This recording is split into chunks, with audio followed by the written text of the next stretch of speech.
दिखाई पड़ रहे हैं, ऐसे सभी लोग मेरे मन के अंदर ये संदेह हो रहा था कि मैं इस कार्यक्रम में आ पाऊंगा कि नहीं।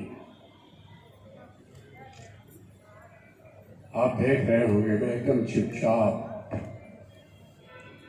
चेहरे पर बिना किसी प्रकार की प्रतिक्रिया व्यक्त किए हुए बैठा हूं, क्योंकि कहीं ना कहीं तो तकलीफ है, लेकिन हम अगर उसका प्रदर्शन करेंगे तो फिर रंग में भंग हो जाएगा। इस भवन में मैं शायद तीसरी बार आ जा रहा हूं। एक बार तो मुरारी लाल जी के दुकान का उद्घाटन करने आया था, और आज इनके मुख से ये और अमित के मुख से ये सुनकर प्रसन्नता हो रही है कि कारोबार में उन्हें सफलता मिली। मेरा एक आशीर्वाद सफल हुआ।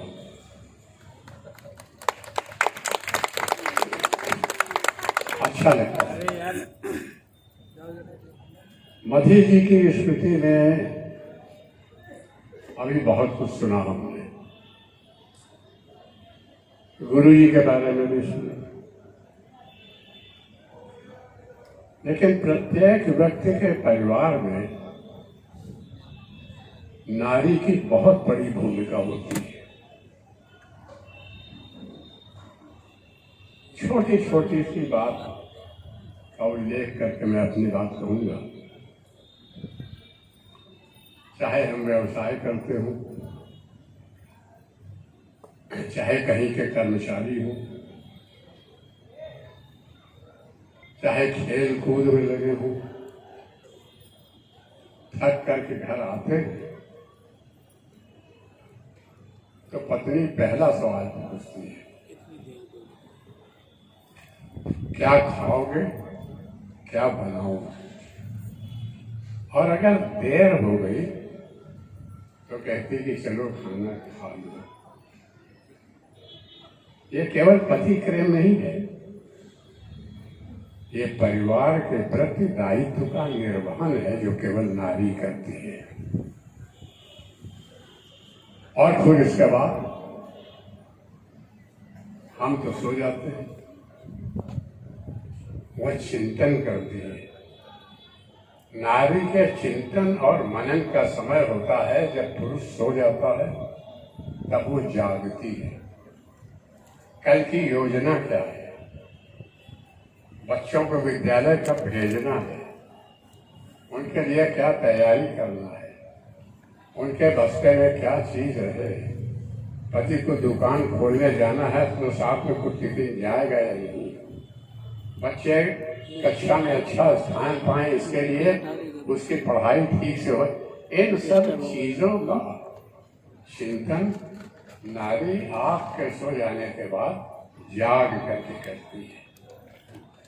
ये जीवन का व्यवहारिक अनुभव है। आप विचलित हो गए, मन में कहीं किसी बात पर भ्रमित हो गए, आपके चेहरे को देखकर वो समझ जाती है। मनोविज्ञान की पारखी होती है नारी, और समझ जाती है कि आज आप किसी चिंता में डूबे हैं, और पूछती है क्या बात। समस्या में आपके साथ भागीदारी करने की उसकी जब इच्छा प्रबल हो जाती है तो आपको धैर्य प्रदान करती है। तो धैर्य की प्रतिमूर्ति होती है नारी। मैं उसके इन गुणों का इसलिए चर्चा कर रहा हूं, ये सारे गुण मधु जी में मैंने देखे और सुने हैं। उनको बार बार दोहराने की आवश्यकता नहीं है, क्योंकि अनेक लोगों ने कहा। ये जो प्रमुख गुण है, घर की चिंता करना, चिंता करने वाले व्यक्ति को ढाढ़स बनाना, धैर्य बनाना और आगे की राह परिवार को दिखाना है। अभी कभी बोले किस प्रकार से परिवार के साथ उनका जुड़ाव था। आज के युग में हम कहीं कहीं, सब जगह तो नहीं, कहीं कहीं नारी की दूसरी भूमिका देखते हैं।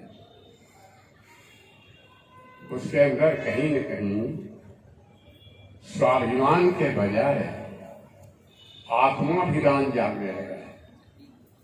मैं श्रेष्ठ हूं, यह भावना जब उसके अंदर बहुत ही मुखरित हो जाती है तो धीरे धीरे वो परिवार से विमुख होती जाती है। और इसलिए नारी का एक दूसरा गुण है सहनशीलता और सारे परिवार को एकता के सूत्र में बांधना। मधु जी के अंदर एक गुण था जिसका उल्लेख अभी किया गया है। आज किसी संबंधी के यहाँ शादी, वहां क्या देना है, कितना देना है। कोई त्योहार है, धनतेरस है तो क्या कैसे मनाना है, दीपावली में कैसे दिया आएंगे, गणेश लक्ष्मी का कैसे पूजन करना है, होली में रंग अगर है तो कौन सा रंग चलेगा, कौन सा जो है शरीर पर नुकसान करेगा। इन सब की चिंता करने वाली जो शक्ति है, उस शक्ति का नाम है नारी। और इस शक्ति से संपन्न थी मधु। केवल घर परिवार के नहीं, आगे आने वाले भविष्य के लिए क्या करना, क्या नहीं करना, आपको पता ही नहीं होगा। घर में नारी ने कितनी बचत कर ली, आपसे तो ले लिया, लेकिन बचत किसी संकट के समय, परिवार किसी संकट में, एक परिस्थिति में कष्ट न झेले, उस कष्ट से विमुक्ति पाने के लिए प्रयास करना, यह भी नारी का काम है। और इसलिए आपको पता ही नहीं होगा कि मधु जी ने कितना संचित किया, कितना नहीं किया। आपको जरूरत पड़ेगी तो निकाल करके वो दे देगी, क्योंकि उस संचय में स्वार्थ नहीं है। उस संचय में परिवार का स्वार्थ है, परमार्थ है। मधु जी के अंदर यह गुण भी थे। दोनों बैठे हैं, ये प्रमाण उसका, ये बाहें होता है, ये प्रमाण है। हर नारी में होता है, किसी में कम, किसी में ज्यादा। परिस्थितियां बदल सकती हैं, स्वभाव नहीं बदल सकता। ये नारी का मूल स्वभाव है। मैंने देखा है तीज त्योहारों पर जितना उत्साहित नारी रहती है, महिला रहती है, उतना उत्साह हम लोगों में, पुरुषों में कम होगा। इस उत्साह से परिवार को सराबोर रखना, इस उत्साह में परिवार को शामिल करना, उसका महत्व बताना। यह त्योहार है, आने वाले समय में भी छठ है, तो छठ त्योहार की क्या महिमा है, करवा चौथ की क्या महिमा है, क्यों मनाया जाता है, इसके पीछे कौन सी धारणा है, कौन सी मान्यता है, सामाजिक मान्यता क्यों है, यह हम नहीं जानते। यह नारी हमें बताती है। शाम को कहीं जाइएगा नहीं जब तक चांद निकले नहीं, चांद देख मिले, कौन बताता है। पुरुष को अपने कर्तव्यों का ज्ञान दिलाने का काम नारी करती है। यह मधु जी में गुण थे, जैसा मुझे बताया गया। ये सारे गुणों से जब परिवार की नारी संपन्न होती है तो परिवार के अंदर एक दिव्य आलोक होता है, परिवार के अंदर एक सद्भावना होती है, परिवार के अंदर एक अजीब सी शक्ति अपने आप स्वतः निर्मित हो जाती है, जो उसको संगठित किए रहती है, उसको बांधे रहती है। और इसलिए कहा जाता है कि एक पढ़ी लिखी नारी अनेकों को शिक्षित करती है, परिवार को शिक्षित नहीं करती है, परिवार को दीक्षित भी करती है, उसको दीक्षा देती है, बच्चों को भी, पुरुषों को भी, परिवार के सभी सदस्यों की। ये दीक्षा कौन देगा? हम दुकान पर बैडमिंटन का रैकेट बेच करके या और कोई सामान, मोबाइल बेच करके नहीं।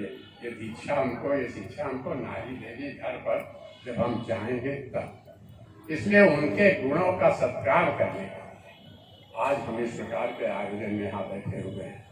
ये केवल मधु जी की स्मृति नहीं है, मधु जी के अंदर जितने गुण थे उनकी स्मृति में आज ये स्मृति दिवस। व्यक्ति तो आता जाता रहता है, बहुत से लोग दुनिया में आते हैं, रोज दुनिया छोड़ करके चले जाते हैं। सबकी स्मृति में इस तरह से आयोजन नहीं होते, क्योंकि यहाँ हम सत्कार की स्मृति करते हैं।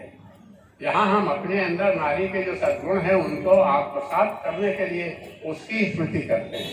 अपने अंदर सद्भाव हो, विषमता न हो, किसी से वैमनस्य न हो, द्वेष न हो, कलुष न हो। इस प्रेम का संदेश कौन देता है? नारी देती है। इसलिए समाज में प्रेम का संबंध हो। पड़ोसी से प्यार करो, ये ईसा मसीह ने कहा। हम आपसे प्यार करें, शांति मिलेगी, झगड़ा नहीं होगा। आप बगल में प्यार करेंगे तो ये जो क्रम है ये बढ़ता चला जाएगा, और जिस दिन सारे समाज में यह क्रम बढ़ जाएगा तो उससे समाज में शांति प्राप्त होगी।